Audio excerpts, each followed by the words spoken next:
5년 전 아버지는 아들의 첫 전세 자금으로 5억 원을 계좌로 이체했습니다. 당시엔 가족끼리 주고받은 돈인데 뭐 어때? 하며 증여세도 계약서도 따로 작성하지 않았습니다. 그런데 최근 한 통의 우편이 날아왔습니다. 국세청 자금 출처 조사 통지서. 많은 분들이 이런 상황에서 멘붕에 빠지십니다. 아니, 이게 왜 문제죠? 그거 오래전 일이에요. 이미 다 끝난 줄 알았어요. 하지만 세금에는 시간이 지났으니 괜찮겠지라는 안일함이 가장 위험합니다. 어떤 거래는 10년이 지나도 15년이 지나도 법적으로 문제가 될 수 있고, 또 어떤 거래는 단 한 장의 증빙 서류만 없어도 억 단위 세금을 물게 됩니다. 더욱 충격적인 건 이 모든 일이 단지 가족끼리 계좌이체 한 번으로 시작되었다는 것입니다. 저는 30년 넘게 세무 현장에서 수많은 사례를 직접 보고 들으며 조언해온 세무 전문가 박영훈입니다. 오늘 이야기 끝까지 들으셔야 합니다. 정말로 그럴 줄 몰랐다 는 말이 나오지 않게 하기 위해서입니다. 안녕하세요. 세무 실무 현장에서 오랜 시간 상담을 해온 세무 전문가로서 오늘은 부모님들이 자녀에게 돈을 지원할 때 꼭 알아두셔야 할 증여세에 대해 현실적인 이야기를 나눠보겠습니다. 최근 들어 자녀에게 생활비나 용돈을 줬는데 나중에 세금 폭탄을 맞을 수 있느냐는 질문을 자주 받습니다. 먼저 분명히 말씀드리면 부모가 자녀에게 아무 대가 없이 금전을 주는 경우 기본적으로는 증여세 과세 대상이 맞습니다. 예외가 있는 건 사실이지만 원칙은 분명합니다. 그런데 여기서 많은 분들이 오해하시는 부분이 있습니다. 가족 아니니까 혹은 수십억을 거래해도 괜찮다더라 는 말에 안심하시는데요. 세무당국은 금액이 크다고 해서 자동으로 조사에 들어가진 않습니다. 하지만 그 자금의 성격이 불분명하거나 경제적 능력이 없는 자녀가 갑자기 큰 자산을 취득하게 되면 이야기는 완전히 달라집니다. 그때는 이 돈 어디서 났지? 라는 식의 자금 출처 조사가 충분히 가능합니다. 요즘처럼 국세청이 전산망과 금융 데이터를 적극적으로 연동하는 시대엔 계좌이체 하나도 맥락에 따라 신호가 될 수 있습니다. 물론 계좌이체를 했다는 사실만으로 바로 세무조사에 들어가진 않지만 특정 조건이 충족되면 계좌 내역을 들여다볼 수 있는 법적 근거는 충분히 있습니다. 세법은 정말 빠르게 변합니다. 2025년 6에서 7월 현재 기준으로 말씀드리자면 최근 몇 년 사이 가족 간 자금 이동에 대한 세무당국의 관심이 높아진 것도 사실입니다. 특히 자녀 명의로 자산을 취득하거나 금융상품을 운용하는 사례들이 늘면서 일상적인 지원과 변칙증여의 경계가 점점 모호해지고 있습니다. 따라서 오늘 말씀드리는 내용은 단순 이론이 아니라 실무 현장에서 자주 맞닥뜨리는 실제 사례들을 토대로 드리는 조언이니 끝까지 들어주시면 분명히 도움이 되실 겁니다.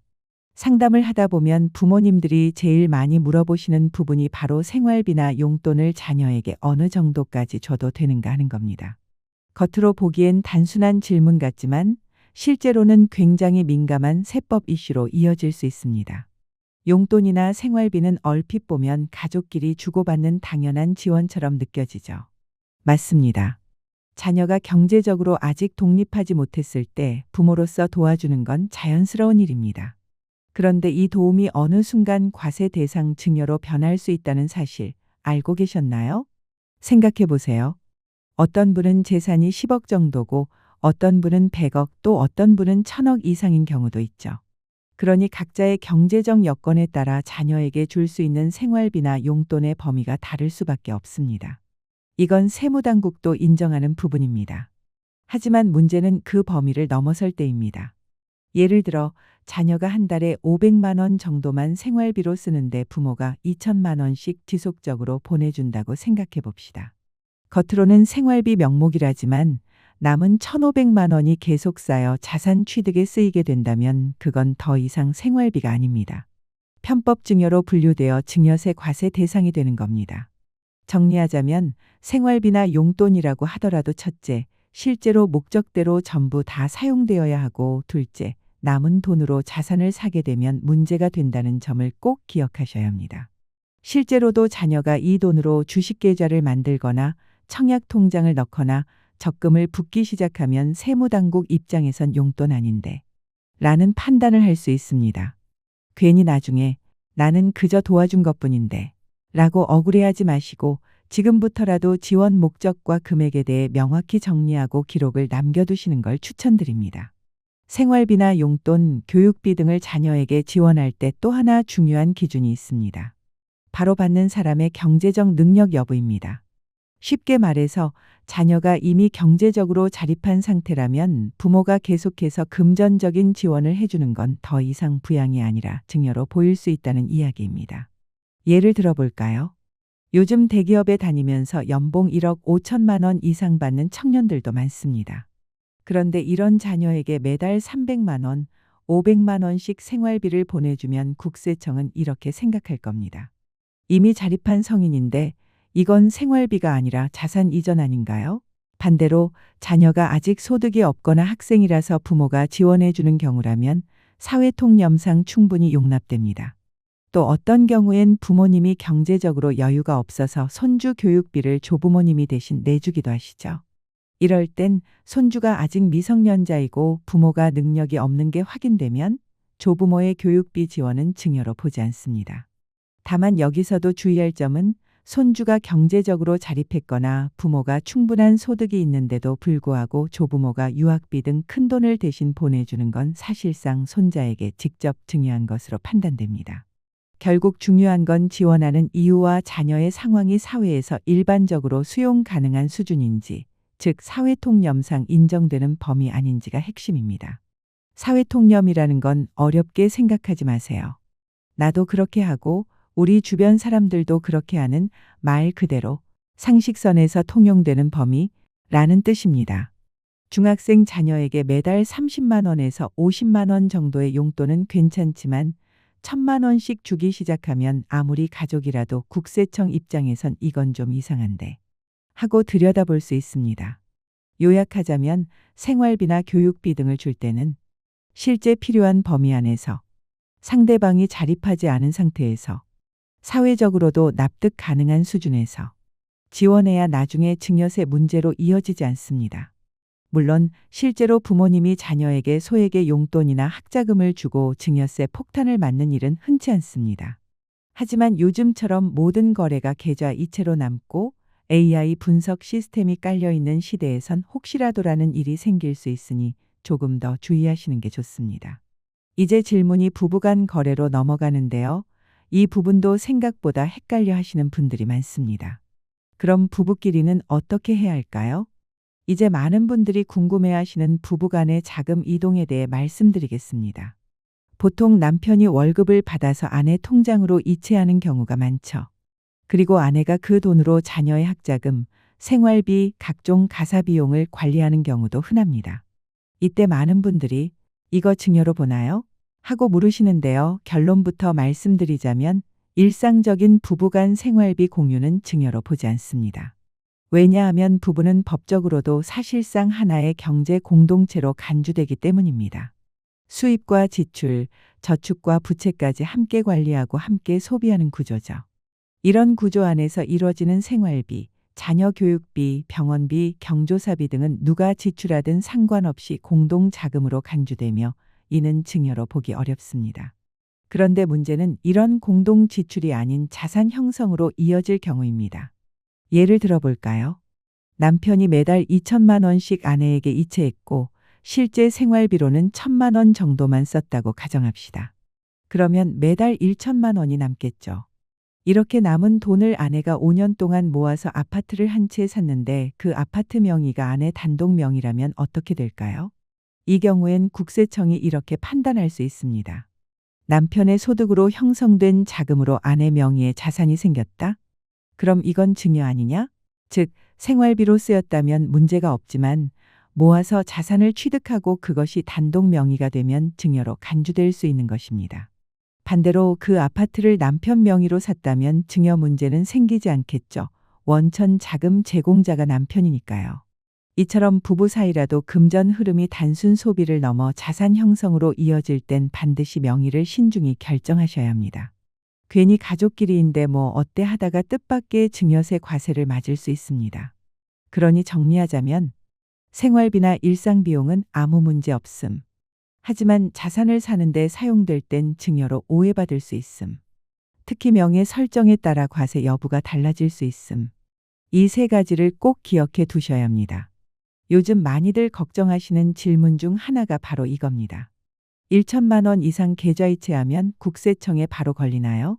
결론부터 말씀드리면 무조건 걸린다는 건 오해입니다. 하지만 전혀 문제 없다는 것도 방심입니다. 먼저 많은 분들이 현금 거래와 계좌이체를 혼동하십니다. 1천만 원 이상 현금 거래는 자동으로 FIU 금융정보분석원에 보고됩니다. 이건 법적으로 모든 금융기관이 자동 보고하게 되어 있고 FIU는 이 정보를 국세청, 경찰, 검찰 등 관계기관에 공유하게 됩니다. 하지만 여기서 중요한 건 단순한 보고와 실제 조사 착수는 다르다는 것입니다. FIU는 주로 탈세, 지하자금, 불법자금 흐름 같은 혐의가 있는 경우에 정보 분석을 하게 되며 모든 거래를 일일이 조사하는 건 아닙니다. 국세청도 마찬가지입니다. 단지 현금 거래가 있었다고 해서 바로 조사에 나서지 않습니다. 보통은 법인 또는 사업자에 대한 정기 세무조사 과정에서 함께 확인하는 수준입니다. 물론 일부 업종, 예를 들어 금거래소, 상품권 판매점, 전통적인 현금 업종 일부 음식점 포함 등은 현금 거래가 많은 것이 당연한 업종이기 때문에 특별히 문제되지 않습니다.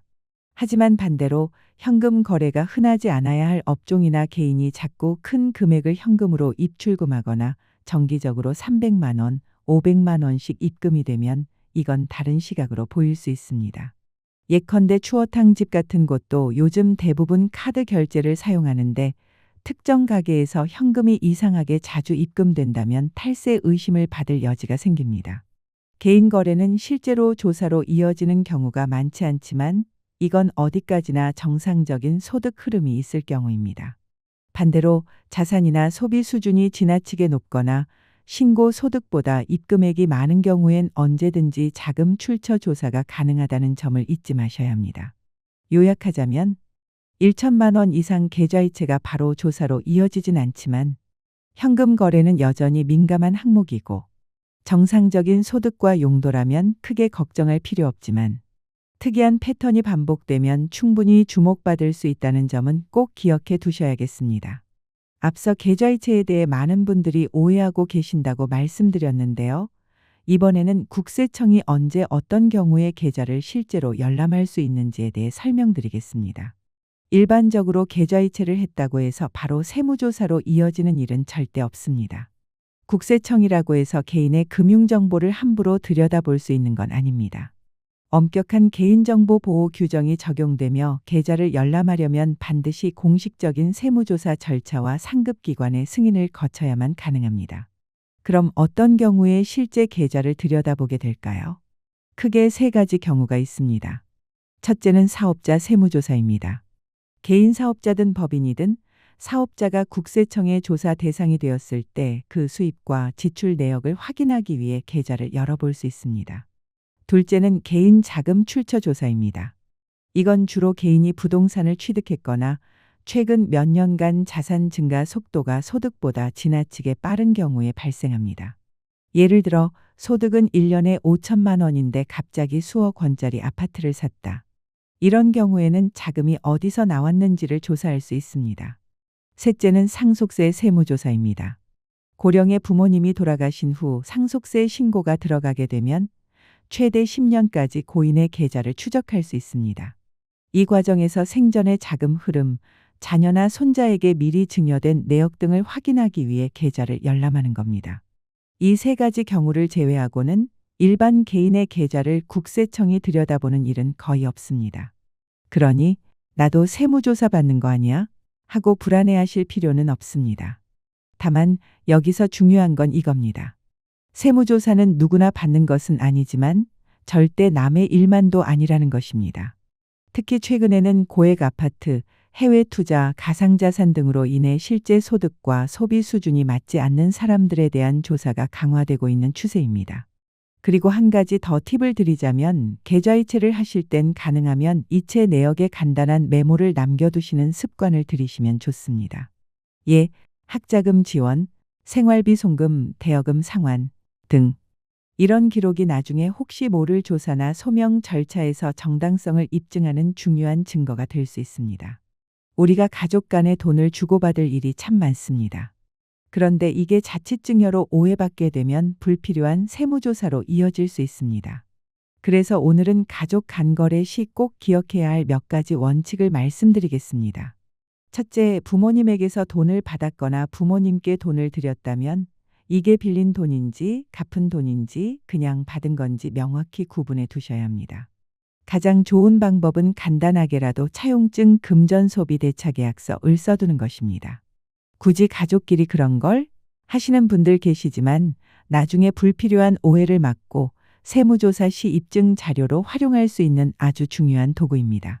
둘째, 부모님 부탁으로 자녀가 대신 송금하거나 대신 구매한 경우 이 또한 돈을 받은 것처럼 보일 수 있기 때문에 조심하셔야 합니다. 예를 들어 삼촌에게 3천만 원 보내야 하니 내가 대신 송금해라 라고 해서 자녀 계좌로 돈을 보내고 자녀가 송금했다면 이는 단순 심부름일 뿐이지만 외형상으로는 자녀가 큰 금액을 받은 것처럼 보일 수 있습니다. 또 요즘처럼 온라인 쇼핑이나 새벽 배송을 부모님이 어려워하셔서 자녀가 대신 물건을 사드리는 경우도 많죠. 이럴 때도 부모님 대신 구매한 것임을 기록해 두는 게 좋습니다. 계좌 메모, 문자 메시지 또는 간단한 카톡 내용 캡처 등도 입증 자료로 충분합니다. 이런 거래들이 쌓이면 금액이 꽤 될 수 있습니다. 그래서 혹시 모를 상황에 대비해 기록을 남겨두는 습관 정말 중요합니다. 그땐 그냥 대신한 건데요 라고 나중에 설명하려면 그 근거가 있어야 한다는 것 꼭 기억해 주세요. 이제 많은 분들이 또 궁금해 하시는 질문이 있습니다. 가족 간거래는 얼마까지 해야 안전한가요? 사실 금액보다 더 중요한 건 명확한 목적입니다. 국세청은 수십억 원 규모의 거래라도 정당한 거래라면 문제 삼지 않습니다. 증여라면 증여세 신고를 하고 대여라면 차용증을 작성하고 상환이라면 내역을 남기면 됩니다. 반대로 1천만 원이든 5천만 원이든 이 돈이 왜 오갔는지 설명이 안 된다면 문제는 그때부터 시작됩니다. 즉 금액보다 중요한 건 기록과 해명입니다. 그리고 참고로 세금엔 시효도 있습니다. 상속세의 경우 10년이 지나면 조사 대상에서 제외되는 경우가 많고 일반 세무조사도 7년이 지나면 거의 조사 대상에서 벗어납니다. 자금 출처 조사도 통상 3에서 4년 이내 것만 조사되는 경우가 대부분입니다. 너무 오래된 거래에 대해 이거 조사 나오는 거 아닌가요? 하고 걱정하시는 분들이 많지만 대부분 시효가 지나면 해당되지 않으니 너무 염려하지 않으셔도 됩니다. 요즘 유튜브나 블로그를 보면 세금 관련 영상에서 계좌이체만 했어도 세무조사 나온다. 세금 폭탄 맞는다. 는 말이 많죠. 실제로 상담 현장에서 그런 이야기 듣고 놀라서 오시는 분들이 많습니다. 예전에 한 분이 그러시더군요. 아들에게 전세자금 5억 원을 줬는데 유튜브 보니까 큰일 났다고 하더라고요. 그래서 언제쯤 주셨냐고 여쭤봤더니 무려 18년 전이라고 하셨어요. 그런 경우는 걱정 안 하셔도 됩니다.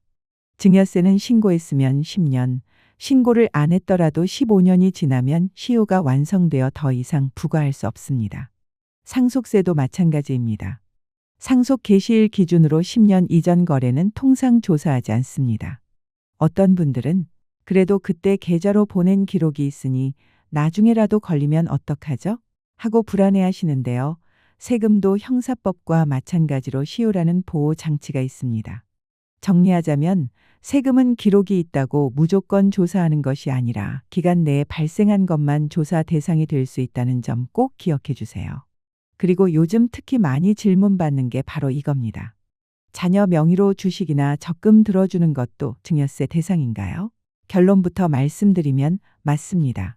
증여세 과세 대상입니다. 현행 세법상 자녀 명의로 계좌를 만들어서 부모가 관리하는 차명계좌 형태는 원칙적으로 인정되지 않습니다. 특히 미성년자인 초등학생, 중학생 자녀에게 차용증을 쓰고 돈을 빌려준 것처럼 해서 주식 투자를 시키는 경우가 많은데요.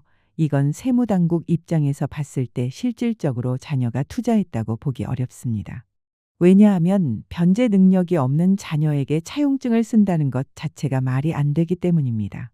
실질 운용자가 부모로 판단되기 때문에 이익이 발생하면 부모의 자산으로 본다는 게 세무당국의 입장입니다. 그렇다면 어떻게 해야 합법적으로 자녀 명의로 자산을 운용할 수 있을까요? 아주 간단합니다.